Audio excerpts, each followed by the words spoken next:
Didik TV KPM. So untuk hari ini, cikgu berada dekat sini untuk kita teruskan dengan kita punya pembelajaran tentang teknik menjawab. Teknik menjawab untuk sains sukan semester 3.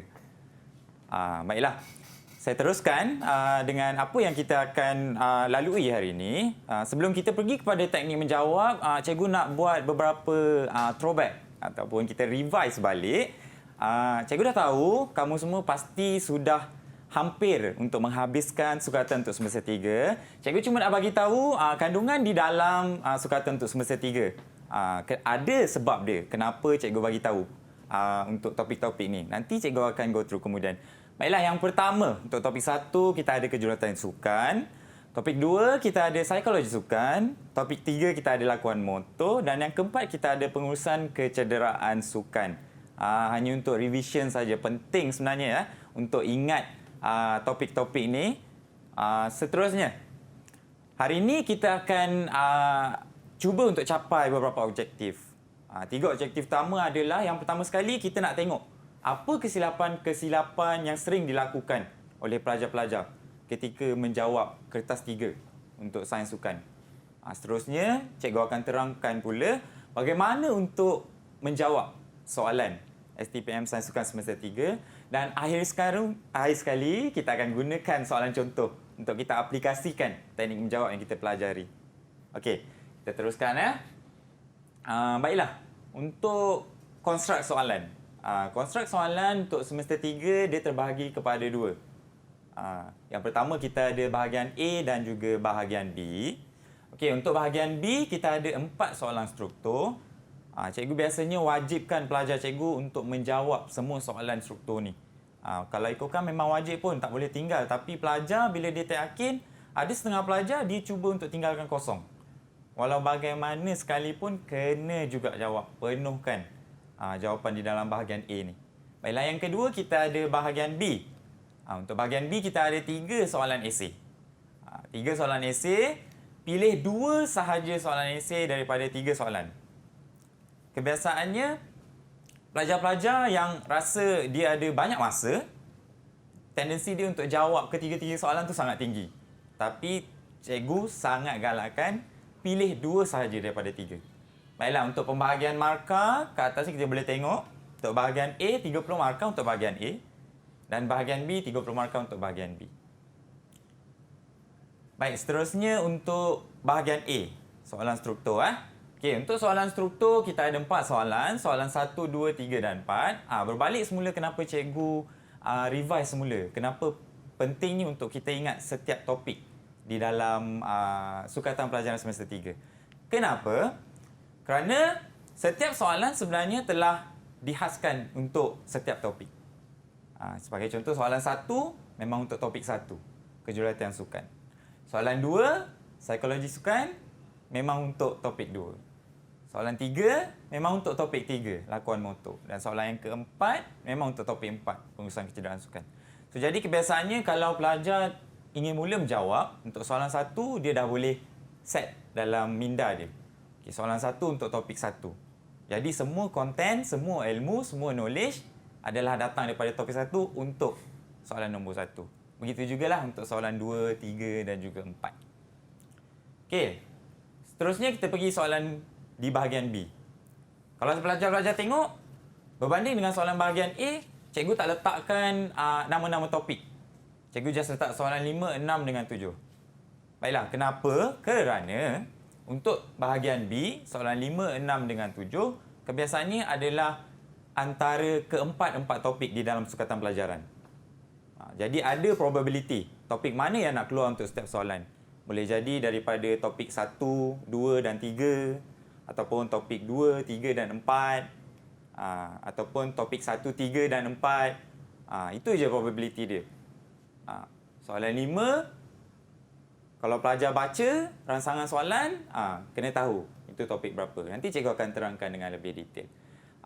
Semua soalan bernilai 15 markah. Bukannya maksud, jawab 2 soalan 15 markah. Tidak. Setiap satu soalan bernilai 15 markah. Jawab 2 soalan, jumlah untuk kedua-dua soalan adalah 30 markah.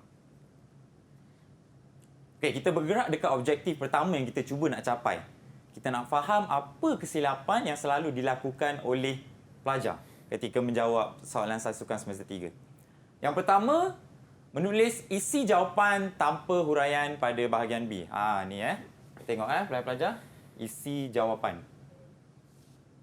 Dia tulis isi jawapan, tapi jawapan tersebut memerlukan huraian, tapi dia tak tulis huraian. Okey. Yang kedua, kita ada menghuraikan, menjelaskan atau memerihalkan soalan tanpa mengikut panduan kata tugas. Nanti cikgu akan pergi kepada kata tugas. Cikgu akan explain di mana setiap kata tugas sebenarnya menyumbang kepada cara menjawab yang berbeza. Kita tengok menghurai, menjelas dan memerihalkan. Ini adalah bentuk-bentuk kata tugas. Setiap kata tugas, cara jawab dia sebenarnya berbeza. Pelajar tak boleh anggap macam kata tugas hurai ke, jelas ke, perihalkan ke.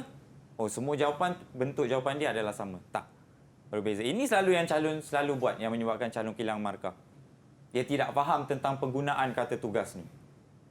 Okey, yang ketiga, mengulang isi jawapan sebagai huraian, penjelasan atau penerangan jawapan dengan ayat yang berbeza. Yang ni antara yang popular jugalah.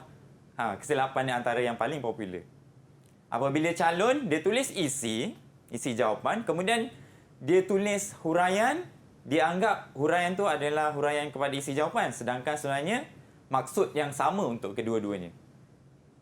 Huraian dia, maksud dia sama dengan isi, tapi dia olah ataupun ubah ayat sahaja.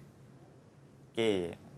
Kesilapan yang seterusnya adalah penulisan, penerangan atau huraian yang panjang tetapi tidak tepat atau tidak relevan. So pelajar-pelajar jangan ingat kertas tersebut akan ditimbang. Bukannya dia tulis 2 keping, 3 keping, 4 keping, lepas tu dia dapat banyak markah. Tak. Ini masalah dia apabila pelajar dia tulis isi huraian panjang, berjela-jela huraian. Tapinya tak ada markah yang boleh diberikan dekat huraian. Sebab huraian yang diberikan tidak tepat. Dia berbalik kepada kesilapan yang paling dominan tadi. Kesilapan yang kedua, di mana sebenarnya dia tidak faham macam mana penggunaan kata tugas dan cara nak menulis berdasarkan pada kata tugas. Okey, kita teruskan. Kita dah capai objektif yang pertama, 4 kesilapan dominan. So, cikgu harap pelajar-pelajar semua boleh faham kesilapan yang selalu dilakukan dan cuba untuk elakkan kesilapan-kesilapan tersebut. Okey, kita pergi kepada objektif kita yang kedua. Macam mana sebenarnya kita nak jawab soalan? So, cara yang tepat untuk kita menjawab soalan, yang pertama sekali, membaca rangsangan soalan dan meneliti kata tugas. Bila kita baca rangsangan soalan, rangsangan di dalam kertas sains sukan STPM semester 3 ada pelbagai. Kita boleh terima rangsangan dalam bentuk gambar raja, kita boleh terima rangsangan dalam bentuk jadual, kita boleh terima rangsangan dalam bentuk ayat. So, rangsangan ni penting kerana rangsangan adalah penyumbang kepada tips-tips untuk menjawab sub-soalan yang diberikan. Baiklah. Cikgu, seperti panduan lah cikgu untuk menjawab soalan yang diberikan itu. Ya, betul. Rangsangan merupakan panduan kepada nak menjawab soalan. Seperti yang cikgu katakan dalam bentuk gambar raja ataupun mungkin jadual juga ya cikgu, graf sebagainya ya sebagai panduan jawapan. Betul. Kemudian, baik. Baiklah, dalam cara yang pertama kita ada juga teliti kata tugas. Selepas kita baca rangsangan, pastikan baca rangsangan sampai habis. Teliti kata tugas, setiap sub-soalan di dalam soalan dia ada kata tugas. Tiada soalan yang tak dibekalkan kata tugas. Kalau tak, macam nak rujuk kepada bentuk soalan, betul? Teliti kata tugas. Nanti cikgu akan pergi kepada kata-kata tugas dan cikgu akan beri penerangan. Berdasarkan setiap kata tugas, macam mana kita nak jawab soalan. Okay, boleh Syarah? Okay, yang kedua, kita ada membaca kehendak soalan. Kebiasaannya kehendak soalan hadir selepas kata tugas. Di mana sebagai contoh, apakah 3 faktor? Itu kehendak soalan. Tetapi bukannya bermakna, 3 faktor. Okey, boleh belum menjawab dah. Tidak.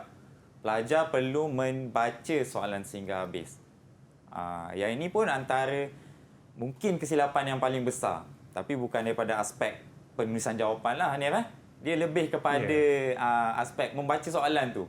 Dia baca soalan tak habis, dia tertinggal isi-isi penting dalam soalan tu. So, jadi jawapan yang diberikan pun sama ada salah ataupun tak relevan. Okay, yang ketiga, kita ada merujuk panduan markah. Panduan markah penting selepas kita selesai membaca kehendak soalan. Kerana kita nak tentukan adakah jawapan yang kita perlu tulis memerlukan huraian ataupun tidak. Adakah kita perlu memberikan penyataan saja? Adakah kita perlu memberikan maksud ataupun definisi? Penting. Kalau kita beri maksud ataupun definisi, berapa kata-kata kunci yang kita perlu letak untuk memastikan kita tidak kehilangan markah. Baiklah, yang terakhir sekali adalah merangka jawapan. Maksudnya kita dah selesai baca rangsangan, tengok kata tugas, tengok kehendak soalan, tengok panduan markah. Barulah kita boleh mula merangka jawapan. Kalau perlu isi dan huraian, kita tulis isi dan huraian. Kalau tak perlu huraian, kita boleh tulis isi sahaja. Berapa isi yang kita perlu tulis? Baik, ini adalah slot di mana cikgu akan menerangkan kata tugas dan juga penerangan. Okey, ini boleh sama dengan cikgu. Boleh, cikgu. Kita boleh go through kata tugas ni. Okey, yang pertama sekali kita ada nyatakan. Okey, kata tugas nyatakan memberi jawapan yang spesifik tanpa memerlukan penerangan huraian sebagai sokongan. Kita tengok sini tanpa memerlukan penerangan ataupun huraian. So maksudnya apabila pelajar jumpa je kata tugas nyatakan, dia tahu dah. Okey, yang jawapan yang perlu diberikan untuk soalan ini tidak memerlukan sebarang huraian. Hanya ayat yang menyatakan untuk menjawab soalan tersebut. Baiklah, seterusnya kita ada perihalkan. Perihalkan di mana pelajar perlu menyatakan fakta atau isi utama. Maksudnya dia boleh beri fakta ataupun isi, kemudian menceritakan. Menceritakan. Nanti saya akan bagi satu contoh soalan. Soalan perihalkan ni. Kita tengok macam mana nak jawab dalam bentuk menceritakan mengenai fakta atau isi utama tersebut sebagai sokongan kepada isi utama. Seterusnya kita ada apakah. Kata tugas apakah memberi maklumat yang khusus ataupun spesifik. So apa sebagai contohlah kalau kita gunakan soalan yang ringkas ataupun mudah ni Ya, cikgu. apakah warna batu itu? Kita spesifik khusus. Warna batu itu ialah kelabu. Kena khusus dan spesifik. Seterusnya kita ada jelaskan. Sama juga macam perihalkan, kita perlu beri isi dan juga fakta. Memberi fakta ataupun isi. Tapi huraian dia adalah dalam bentuk sebab. Sebab sebagai satu sokongan kepada fakta ataupun isi utama tersebut. Okay, seterusnya kita ada berikan. Memberi jawapan yang spesifik tanpa memerlukan penilaian huraian sebagai sokongan. Yang ni pun tak perlukan huraian ataupun sokongan kalau kita jumpa kata tugas berikan. Seterusnya kita ada huraikan. Memberi fakta ataupun isi juga secara terperinci, huraian dan contoh. Huraian dan contoh. Huraian dan contoh. Sebab dia ada pattern dia. Kalau untuk huraian ni, kalau tadi cikgu bagi tahu yang kita perlu rujuk panduan markah. Betul tak ni? Bila rujuk panduan markah, sebagai contoh, huraikan 2. Kebiasaannya, panduan markah yang diberikan adalah 6. So, maksudnya memberi satu fakta ataupun isi, diikuti sebagai satu huraian, diikuti satu contoh. So, 3 markah mewakili untuk satu faktor. Okey. Seterusnya, kita ada takrifkan. Takrifkan yang ni, memberi keterangan jelas, tepat dan khusus tentang makna sesuatu perkataan. Yang ni cikgu rasa semua tak ada masalah lah. Sebabnya, kalau dalam sukatan pelajaran Sains Sukan STPM semester 3, terma-terma yang memerlukan definisi memang dah diberikan. Dan kalau pelajar-pelajar nak jawab takrifkan ni, mesti sebiji-sebiji macam dalam tu. Tak boleh tinggal kata kunci yang penting. Kalau definisi dia dalam rujukan macam tu, dalam exam, kalau keluar soalan takrifkan, kena bagi jawapan macam dalam rujukan. Seterusnya kita ada apakah yang dimaksudkan. Okay, yang ni pelajar-pelajar kena berhati-hati sebenarnya. Sebab kedua-dua kata tugas ni nampak hampir sama sebenarnya. Tapi cara menjawab adalah berbeza. Di mana takrifkan apa yang pelajar belajar di dalam rujukan, itulah yang pelajar perlu tulis. Tetapi apakah yang dimaksudkan adalah pelajar perlu memberi maksud tetapi dalam bentuk pengolahan ayat. Ayat yang diolah, maksud dia masih lagi sama. Tak boleh lari. Seterusnya kita ada senaraikan. Memberi jawapan yang spesifik tanpa memerlukan penerangan atau huraian sebagai sokongan. Senaraikan barang-barang yang perlu dibeli. Buat satu senarai. Sama juga dengan kata tugas senaraikan yang ni. Apabila kita jawab dalam kertas sains sukan STPM semester 3, buat senarai, tak perlu hurai, tak perlu bagi penerangan untuk sokongan kepada isi tersebut. Didik TV KPM